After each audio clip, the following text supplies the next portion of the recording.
We certainly want to take this opportunity to welcome you. We had thought we might have an overflow crowd, but we didn't think it was going to flow this much. But we're glad, and we're glad that each and every one of you are here. All right, let us open with a word of prayer.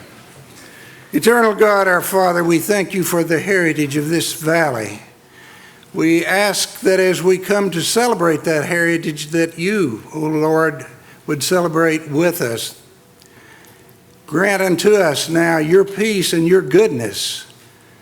For this we pray in the name of Christ. Amen. Now, I think that it is fitting to begin with the picture, John, of the cabin. I think it's fitting to begin with the Stafford Cabin here because, you see, when the early settlers came into the valley, one of the first things they had to do was provide for shelter, and that shelter was usually a log cabin. The Stafford Cabin here portrays the early history. Not only does it portray the early history, it contains the early history. The cabin, unlike much of the construction today, when we tear down a building, we demolish it. Not so in the olden times. The cabin has the floors from the old Peak Place. Some of you will know what I'm talking about. It was down on West Gallaher Ferry Road, very end of it. George Gallaher, we'll talk about him in a minute, but owned the place. He was the one that settled there. The floors for the cabin come from the house. The chimney for the cabin and some of the foundation rock that come. You see, not only do we portray the history through Jim and Jane's cabin, but it contains the history, and the history is in our hearts and in our minds. Now, we don't know for sure who the first settler in was, as far as the non-native, the Indians were the first settlers.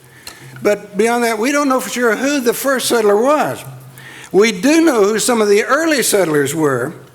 In 1788, James Connor and F.A. Ramsey both received a land grant along the Silver Creek down here, what is now Connor Creek.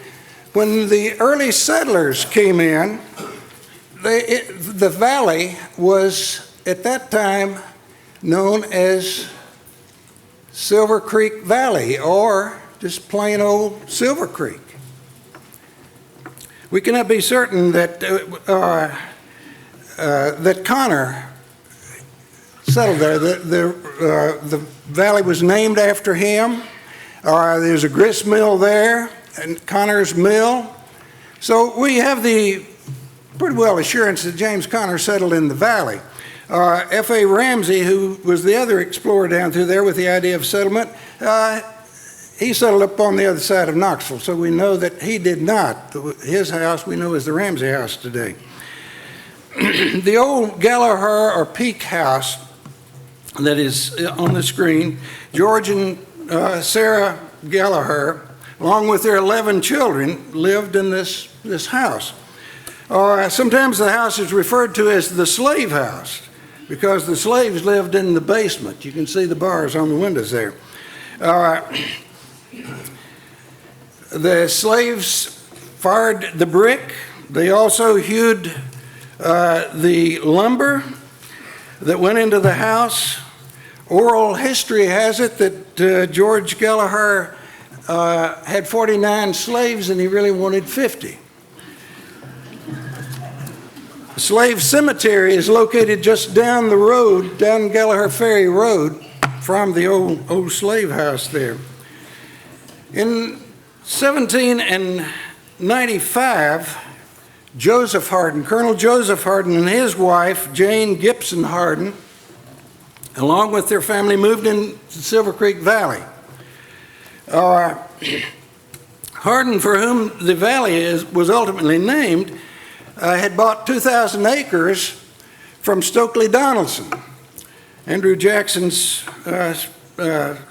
son-in-law, our brother-in-law, and he paid 50 cents an acre. You might have not quite get it for that today. Joseph Hardin and his wife had 14 children. Rebecca, then the twins, Joseph and John, then Jane Ann, James W., Benjamin the first, Benjamin the second, Benjamin the first, Robert the first, Elander, Mary Astor, Margaret, Amos, Benjamin. Now, here's the Benjamin second, and Gibson then, and Robert the second. My wife asked me, did they run out of names? No, they didn't run out of names.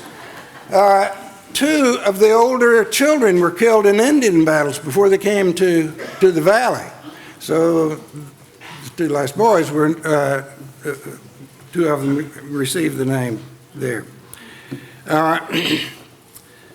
In addition to the 14 children, Hardin had left quite an impressive legacy. He fought for the British during the French and Indian War. He fought for the colonists during the War of Revolution, the Revolutionary War. He earned during the Revolutionary War, he earned the ranks of captain, major, lieutenant colonel, and colonel. In 1780, he fought in both the battles of Ramsar Mill and Kings Mountain. Hardin also served as an assemblyman for the Provincial Congress in North Carolina. He was co-founder and co-speaker of the House in the state of Franklin, speaker of the House for the Southwest Territory. He was trustee of Greenville College, Greenville, Tennessee, later to be Tusculum College, the first college in Tennessee. After his death, after the death of Colonel Hardin, then his oldest son, Joseph Jr., seems to have headed up the family clan at that time. Then in 1818, the sons of Joseph Hardin, with the exception of Amos, moved to what is now Hardin County. That's where that Joseph had his land grant of 3,000 acres for serving in the Revolutionary War. Well, Joseph and his brothers also served in that war. They had land grants as well, so quite a bit of land there. And ultimately, of course, Hardin County was named after Joseph Hardin. At that time, then, Amos Hardin became the head of the family that remained in the valley here. Probably it was about that time that the valley became Hardin Valley instead of Silver Creek Valley. This was the old Gallaher House that was located right at the end of Campbell Station Road, about where the pumps are for Food City now. But inside of that house was the old log house, and it's thought that that log part was the two-story house that Joseph Hardin built when he came into the valley. So that's a pretty important house. It burned in 1935. But that would be where Hardin first settled when he came into the valley. Now let's look. The Steele family was another very early family in the valley. In 1796, Ninian Steele purchased approximately 400 acres of land here from Joseph Hardin. So then the Steele-Hardin family dynasty started when Ninian Steele married Joseph Hardin's daughter. So we had a Hardin-Steele dynasty that had started. Don't you just love it when these dynasties start, because Amos Hardin married into the Gallaher family.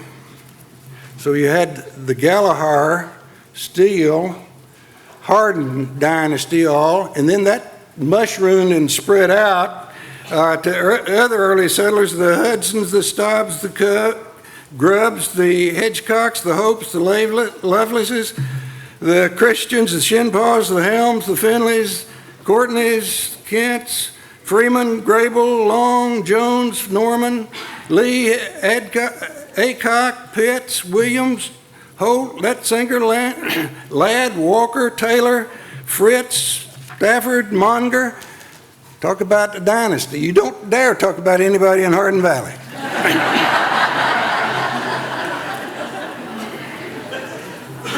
And somebody asked me the other day, was there any Indian hostilities during the time that,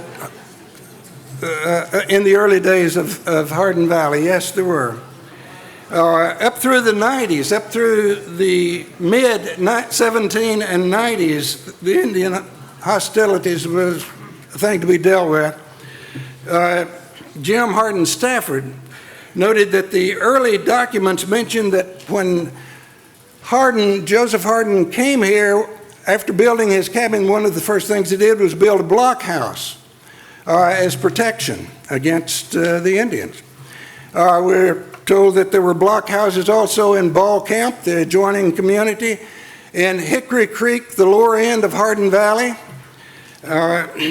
So what does that have to do with the old red storehouse? Well, before it was succumbed to progress a few years ago, the old red store was an icon in Hardin Valley. It had been in Hardin Valley for well over 100 years when it met its demise. It had probably been in the Concord, Campbell Station area, maybe that long also. Originally, it had been neither a store nor was it red. I had heard the story that originally it was a stagecoach stop or an inn where people would stay after from the state riding the stagecoach. But then I heard that the blockhouse was used for protection. It was actually a blockhouse before that. It was used for protection against the Indians around Campbell Station. I was skeptical. I hadn't heard that one. And then, lo and behold, what you can learn at Cracker Barrel. I was standing there waiting to be seated one day, and there was a rack of books there, and I just picked one up and started idly reading, looking at it there. And lo and behold, there it was. There was the name of the book was The Images of America, Concord and Farragut, and there was the old blockhouse that was then being used when that picture was made as an end for the overflow of Campbell Station end, and it had the inscription that told how that Frank Collick, around 1900, around the turn of the century, tore it down, loaded it on a wagon. Some say it was a sled. Anyway, got it across from Campbell Station and put it back together. It certainly didn't have the weatherboarding on it when it was in Concord, but it started out as a blockhouse and then stagecoach. Come to the valley here, and it became a resident. It became a store, and we'll meet it again later. Another store handed down in the valley was that concerning the Indians, that the Indians were camped down in Sweetwater Valley, and one of the daughters of one of the early settlers on Silver Creek was kidnapped or stolen by the Indians and taken to the camp in Sweetwater Valley. Well, one of the slaves there, very faithful slave, saddled a horse, took another horse with him, and headed to Sweetwater Valley. The story goes that the Indians were having a war dance when he arrived, and he located the daughter in one of the cabins. He stuck his hand through a crack in the cabin. She recognized the hand, came out and met him. They snuck back to the horses and headed back for Silver Creek. They stopped to rest the horses, and they heard the pursuit coming. They continued the way on to Silver Creek and made it back safely. Wasn't always the case. Just over the hill, just over the ridge in Hines's Valley, Amos Wells had a station, and according to one source it was a well-fortified station, but had two sons, 8 and 10 years old, and they were out picking strawberries. The Indians ambushed them, killed them, nothing that the parents could do. It was so quick and over.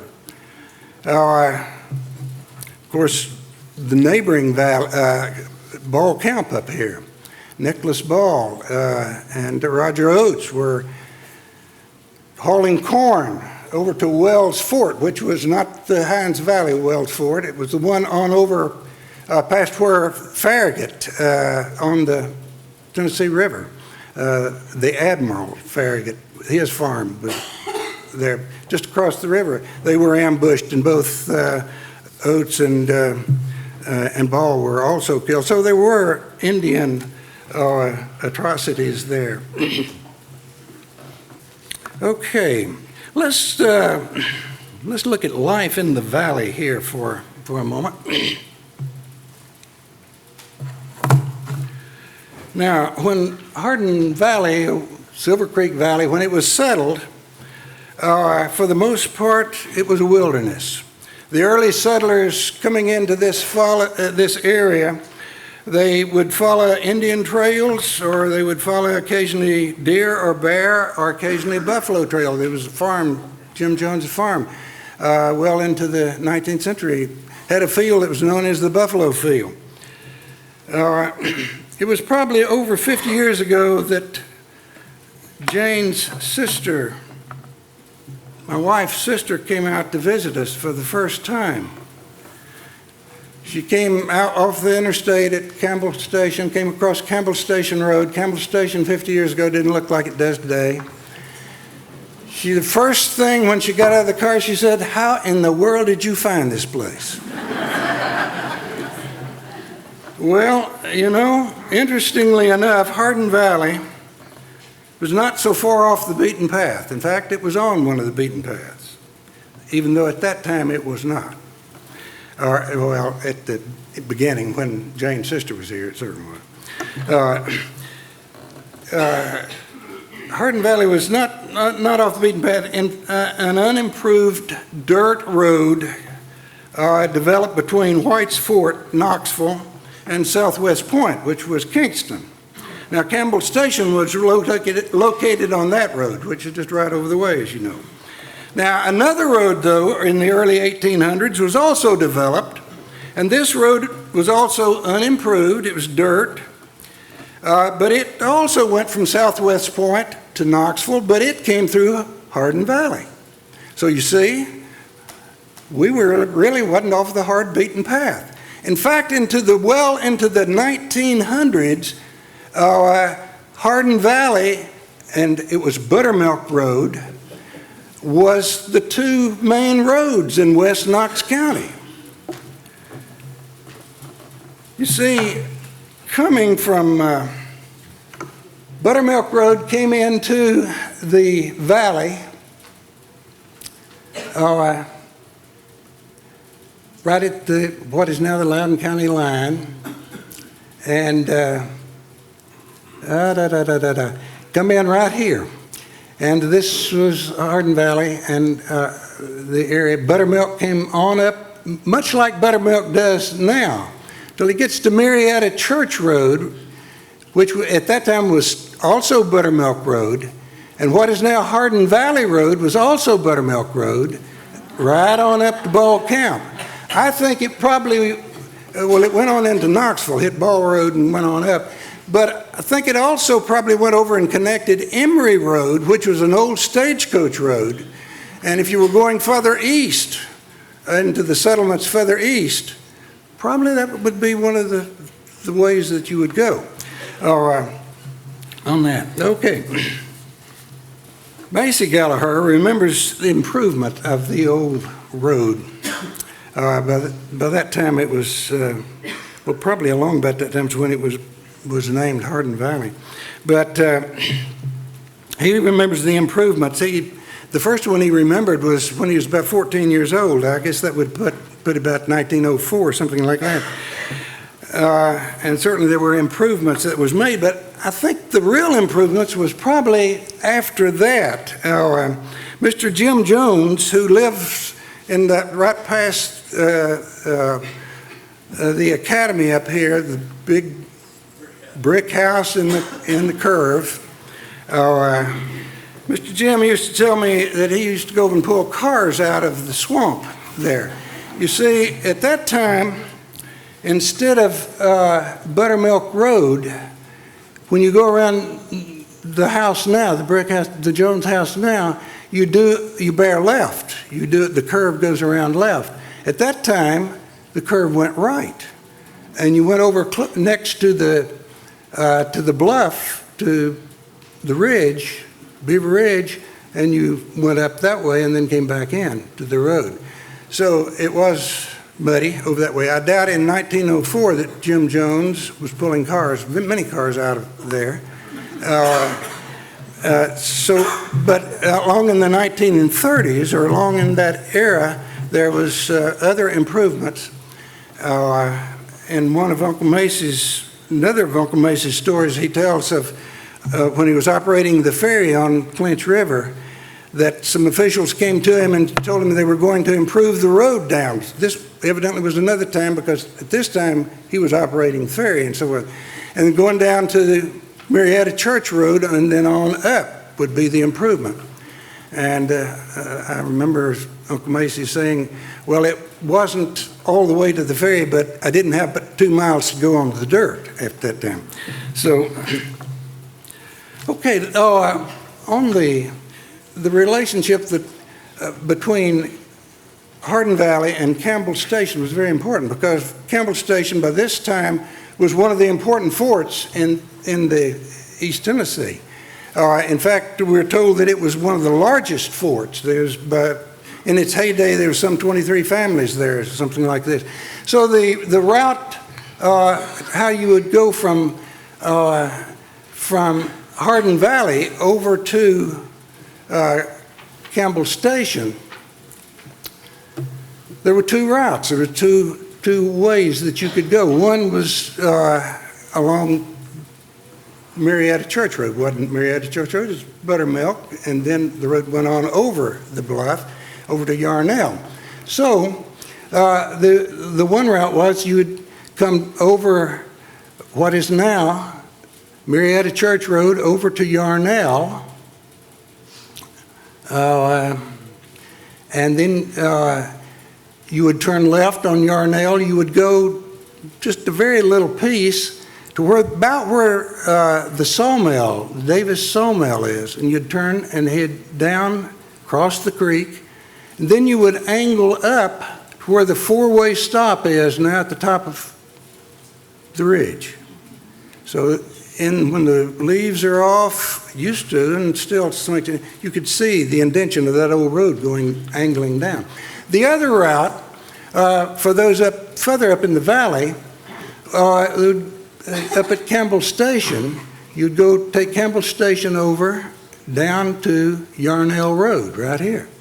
You notice Campbell Station did not go any further. It didn't go like it does now. You would turn left onto Yarnell, go over to what is now Snyder School Road.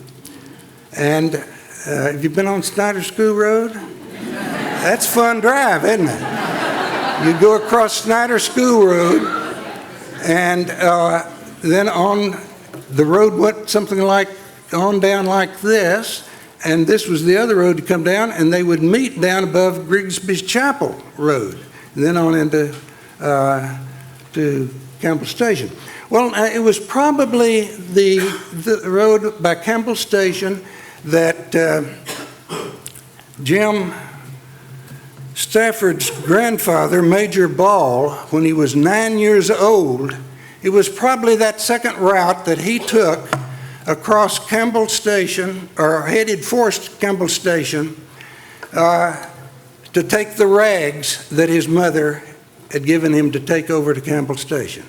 You see, it was 1865, or 1863, and the Battle of Campbell Station had just been fought.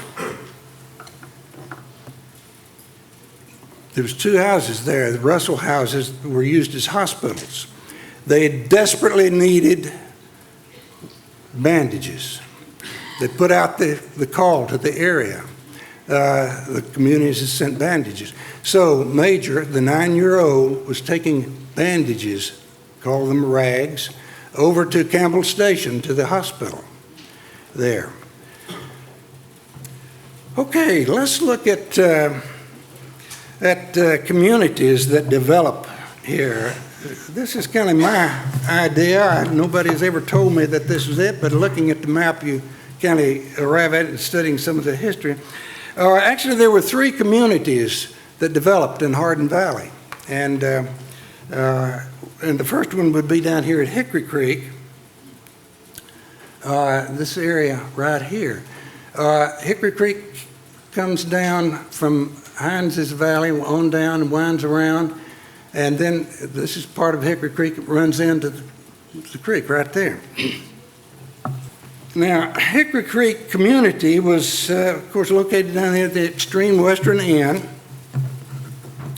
The first cemetery in the valley was at Hickory Creek. That, in fact, Colonel Hardin is supposed to have been the first person buried in the Hickory Creek Cemetery in 1801. The Mount Pleasant Baptist Church was also organized right down about in this corner right here, still there. In 1802, it would have been the oldest church in the valley. In that Hickory Creek community, there was the Hope Mill, there was a Hedgecock store. There may have been a ferry there too. In one of the minutes, county minutes, there is a Joel Holt who lived in the community in the valley, had requested a license for a ferry, and it says evidently he was granted the license. It said in the minute there he built the ferry on his farm for the river, supposedly. I've never talked to anybody who knew about the ferry there. Maybe some of you who do know are there, but anyway, that was one possibility. This probably may well have been one of the oldest of the communities, because you have, in a community, you usually have the stores, place to that. In this area, there were the need for mills, and the schools. School was located very close by, up on Buttermilk there. So probably that it may well have been. Also, we have some evidence that the lower end of the valley may have been called Marietta, at around 1800. In a report of the deaths and births and so forth, genealogical study, Joel Holt was referred to, who lived down there, as having died in Marietta, Tennessee. His children was referred to as having been born in Marietta, Tennessee. His father, who was buried down there, was referred to as having died in Marietta, Tennessee. There was a Civil War soldier who married a girl from down in there, one of the Hudsons. When he wrote back home and he said, "I left Marietta at a certain time," and he was headed for Nashville and ultimately the Battle of Franklin there. We don't know if it was named that. That's where this church got its name. We don't know. Otherwise, we don't know where the church got its name if it wasn't from that community. Okay. The second community that we were talking about was Milltown. Milltown was also on the river, but further up the river. John, could we have it just a little? There you go. Right down in here was ultimately known as Milltown. You had the ferry there. First it was Taylor Ferry before Connor Ferry. Or before it was Dartery Ferry. You had a school down there. You had stores down there. The grist mill was down there. Connor Creek, or Connor Mill. Ultimately, it was Hardin Mill, and then Amos Hardin bought a interest in it. and then it was Hendrick's Mill. The area is sometimes referred to, though, as Milltown. And when Hendrick's had the mill, he ground both corn, meal, and flour. Was produced there. The flour was sold by the brand name of Cali Lily Flour. And farmers from both Anderson County and Knox County would bring the meal in, their corn in, to have it ground or there at the mill. Now, the old Heron store was located there at the mill. It doesn't look too much like a store today, but it's still standing. We'll have to say that for you. Herman Heron operated the store, and Herman started selling beef on the side. He would slaughter a beef, the next day he would sell it, so it was that type. And also there was the ferry, known later as the Gallaher Ferry. It was first Taylor, then Dowdy, and then Gallaher Ferry. Interestingly enough, all the same family. And yeah, you've got the ferry there. Mr. Hodge Crawford, for many years, operated the ferry. Stony Point Church was also located in that community, as was actually, the school was first of all evidently known as Connor Creek School. Milltown must have been quite a lively place, particularly during the time of Prohibition. Moonshining was pretty prevalent, and Hodge was told about he would bring not just a little bit, he'd bring truckload fare across and wagon loads and so forth from Anderson County headed for Knoxville. Now, Aunt Della Hardin lived up in the valley, noticed her fruit jars. Aunt Della loved to cook. She put up a lot of food. She noticed her fruit jars were missing. And she told me one time, says, I knew who was getting them. And says, I went and I told him, I says, now moonshining is your business, the fruit jars is my business, and I need my fruit jars. She said, I didn't lose any more fruit jars. Okay, back to the old red store. In the late 1800s and the early 1900s, a third community was developing in the upper part of the valley. The nucleus of that community was around Hardin Valley, Steel Road, Campbell Station Road. And guess what was standing right in the middle of that valley? The old red store, the icon of Hardin Valley. Frank Collick operated a store there in the building and his family lived upstairs. The Walker Hardin store. Walker Hardin then ran the store. I was looking back through some old church minutes, and there's a bill for the materials to put the bell up that used to be on the bell. It's out on the bell house out there now.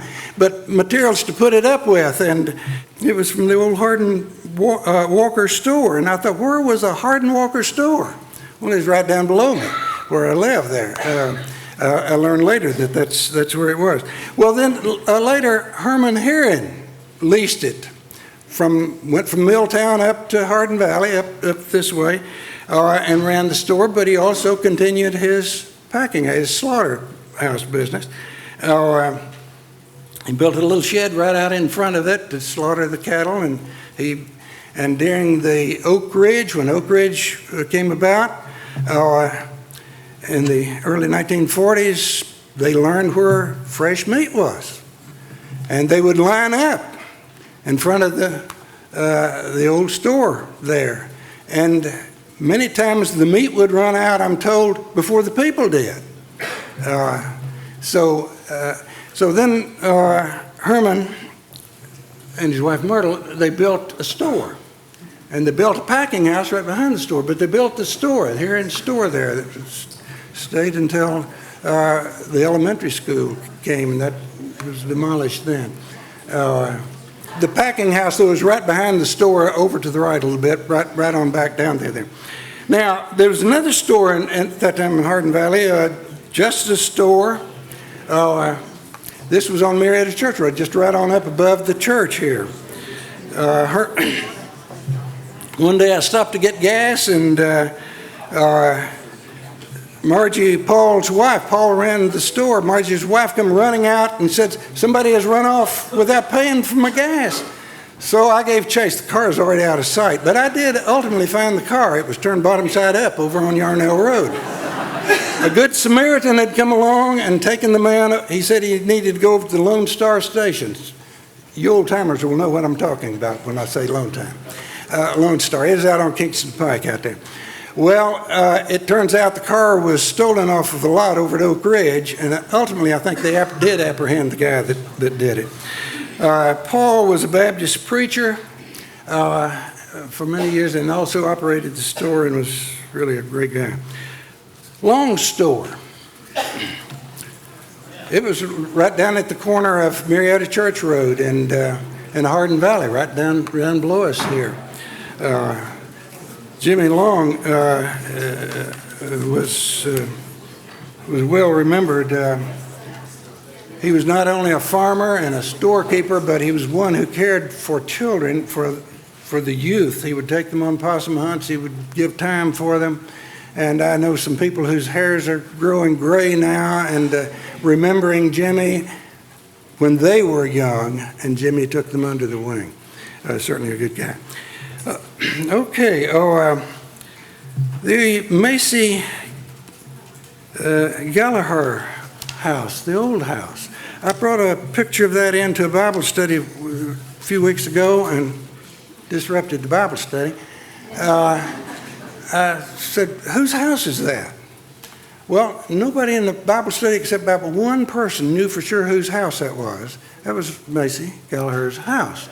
Now, the daughter is here, right back here, Sarah, here tonight. And granddaughters might say too. But anyway, this was the old house. Now, the renovation, John, let's go to the next one. I believe I'm correct in saying that the old house, as well as this one, has been renovated, but also had some old logs in it. Is that right? Was the log, Sarah, do you remember in that? Anyway, I've heard that story, was that there was. But anyway, this is the renovation, and Betsy, Macy's wife, had beauty shop in the part right over to the right here, the little offset here. All right. The Yarnell House is another historic house. This is probably built around the 1900s, something like this. It's located just before you get to the crossroads. You know what I mean by the crossroads, at the intersection of Schaefer Road and Solway Road. Now, you would say the Parkway. But anyway, when I say crossroads, that's where we are. He's just before you get to the crossroads. The Yarnell family gave land for the Chestnut Grove School, which is right across the ridge over there. Also, Earl Yarnell had his barber shop up at the crossroads for a long time. And then Roger, a nephew, went in with him and cut hair there until the Parkway came through. Then they moved the barber shop down into Hardin Valley, next to here in Store, where you saw a while ago. And Roger got around to retiring, and he never would give me any more flat tops. I used to go in and try to get Roger to give me a flat top. I had a little bit, but not much more than that. And he says, then I hit him, I says, I don't have that much hair to cut. I should get a discount. He says, I'm giving you a discount. It's at the finder's fee that I'm charging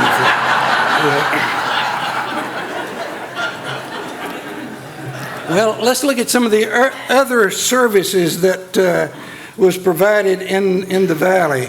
The Seal House, before it was demolished, just a few weeks ago, totally gone. One day it was there, one day it wasn't there. But at that time, the Seal House was probably the oldest house in the community at that time. At least that's what I'm told. Now, but it was also in that house that the first postal service that came to Hardin Valley. The postman, there wasn't free delivery at that time. They had the post office in the home, you come and got your mail.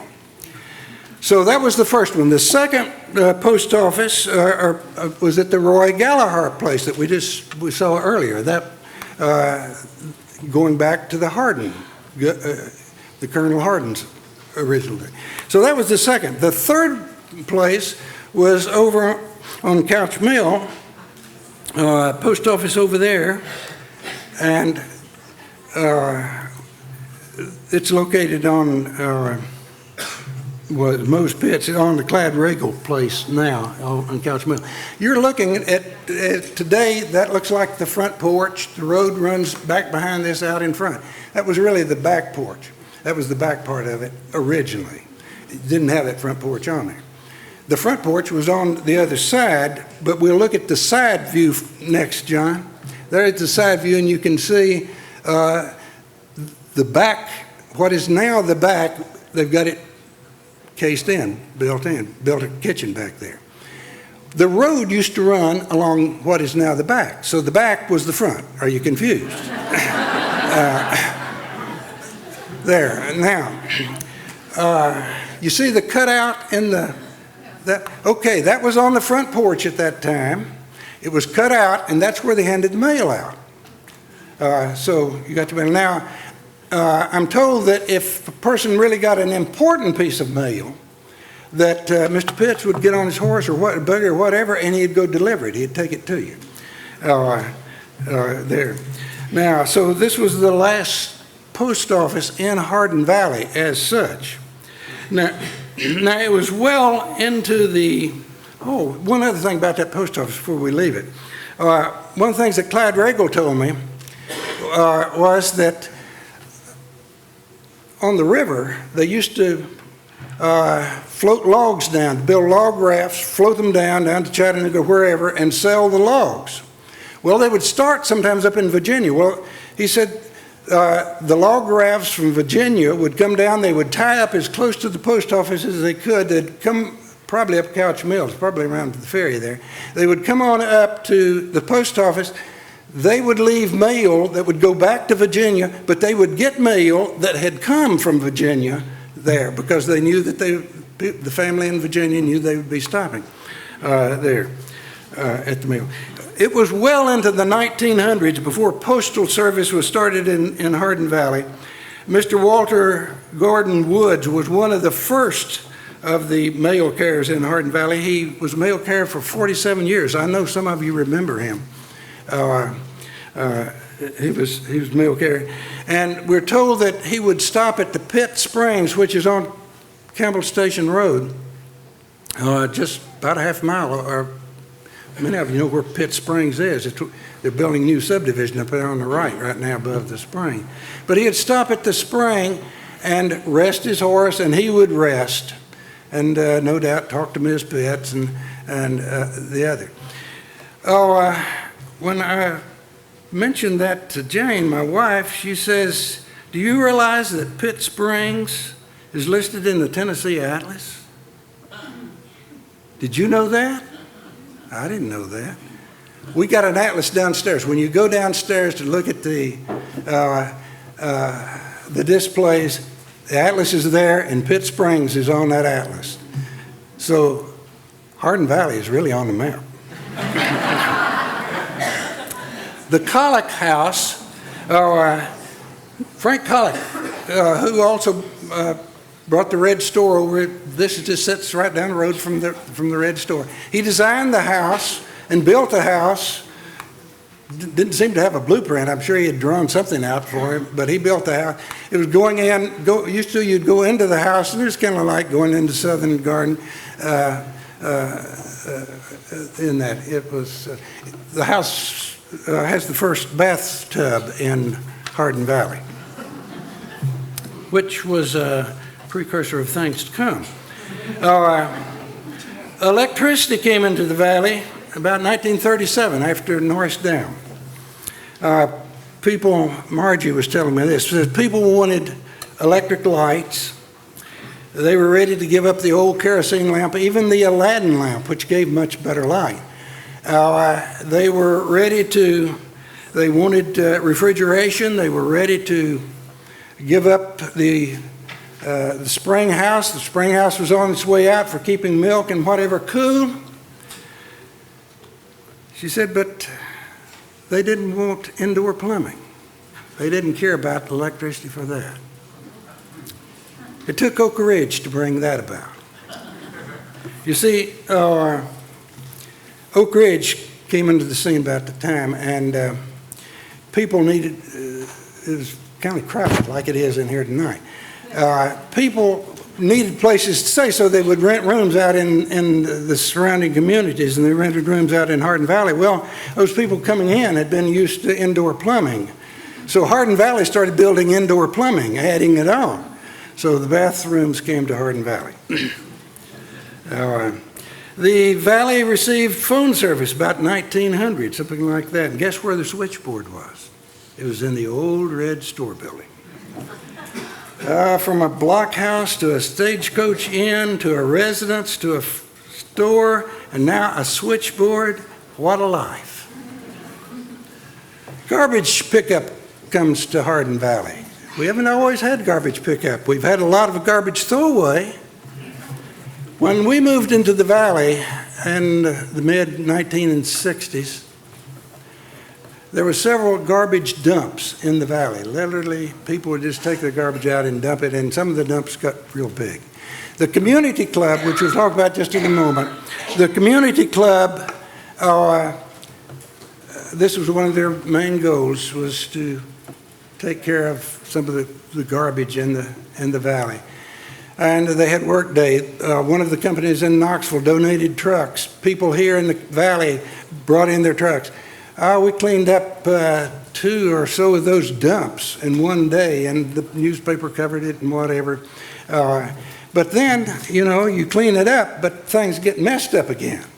So the next deal was to get garbage pickup, and finally, the community club, they were able to get garbage pickup through Martell Garbage. And so a little bit of trashy story to tell you out there. Oh, let's look for just a few moments here about the schools in Hardin Valley. The schools in Hardin Valley were, first of all, they were subscription schools.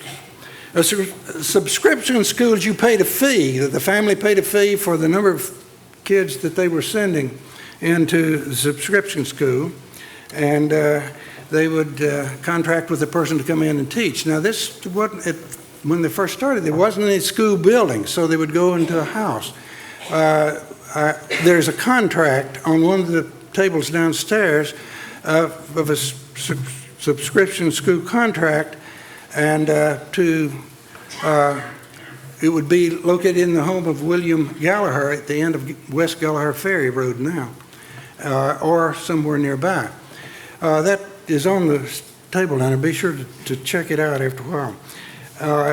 Then by the mid-1800s, school buildings had begun to divert. The first school building, actually building built, was the Steele School. Donated, the land was donated by the Steele family, and it was located on Buttermilk Road there, right about right there. This road is not there now. That was the road over to the post office from Buttermilk. It's not there, but it continued on across, and the old school would have been right about there, the Steele School. Then the Hardin Valley Grammar School started out as a one-story or one-room building that's right up behind the fire hall. It's right in my driveway. It started out as a one-room building, and then they added the front 2 rooms on there. The brick for the chimney, in fact, there's one of those bricks on one of the tables downstairs. Came out of David Gallaher's kiln, who was down below what is now the high school, or probably the elementary school down in there. He had his scale down close to the creek down there. All right. They got the water from across Little Pit Springs is one place. They got water from another spring there too. All right. Connor Creek School. We don't have a picture of Connor Creek School, but Connor Creek School was on Buttermilk Road, about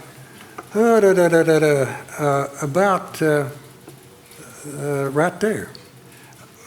No, Connor Creek. Oh, we're over here. I'm on Grable Road. We don't have a picture of that. We do have a picture of the Connor Creek School is probably then the Stony Point School, and in fact that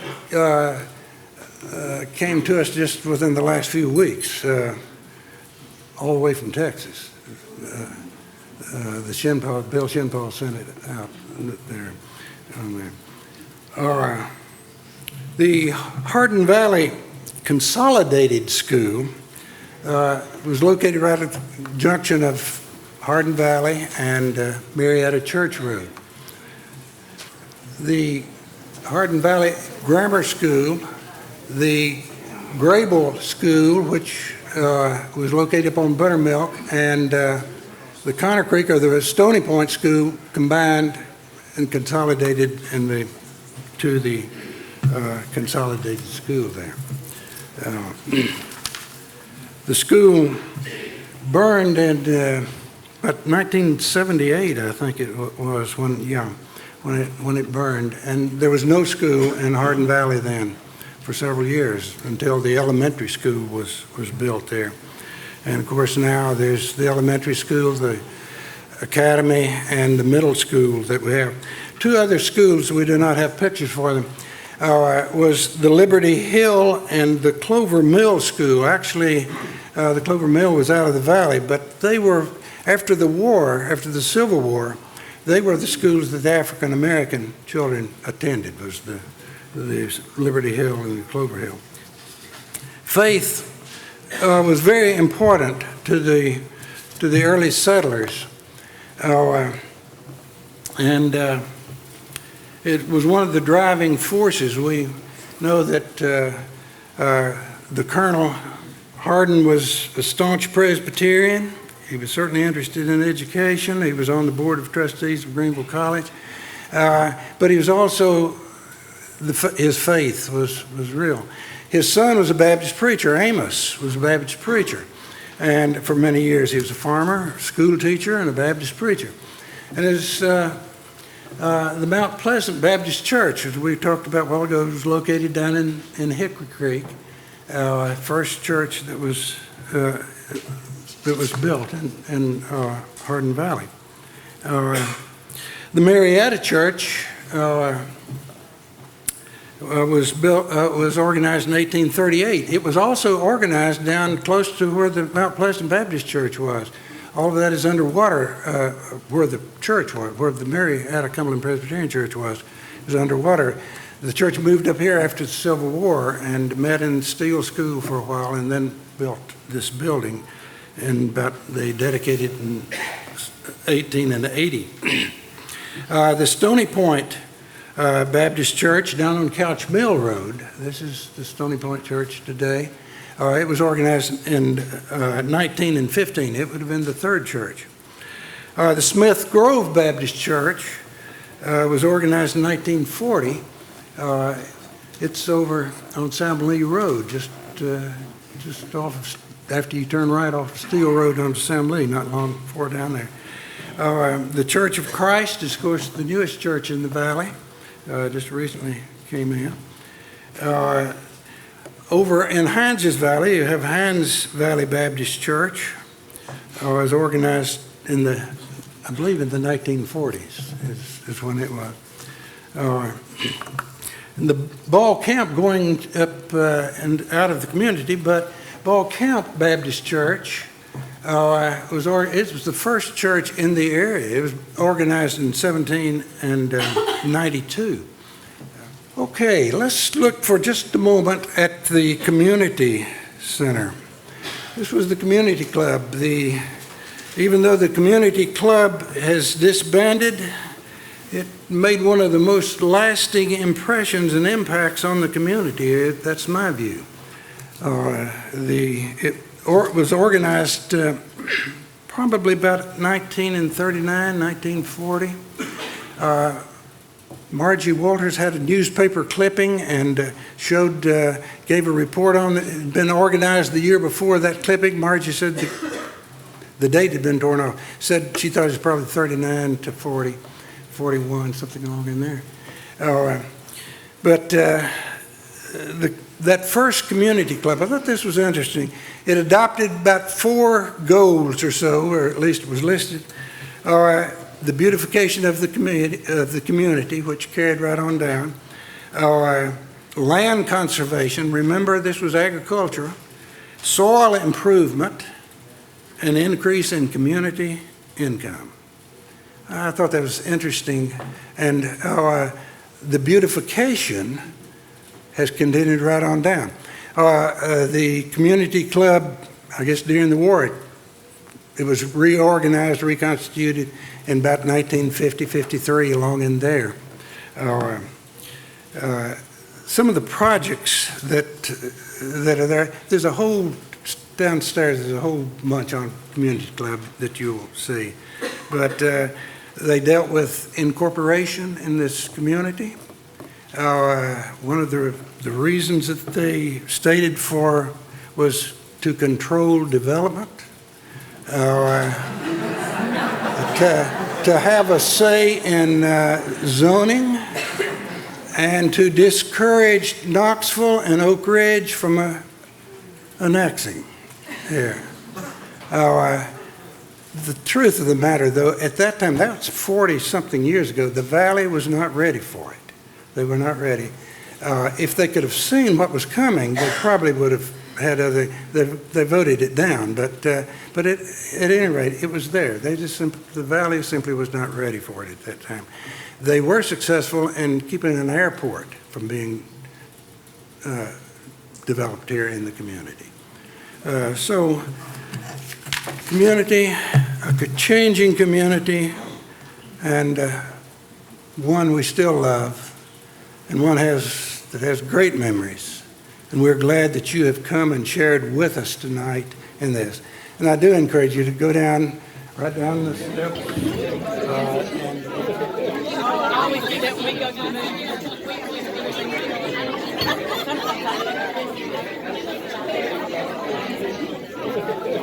Always do that when we go to the movie.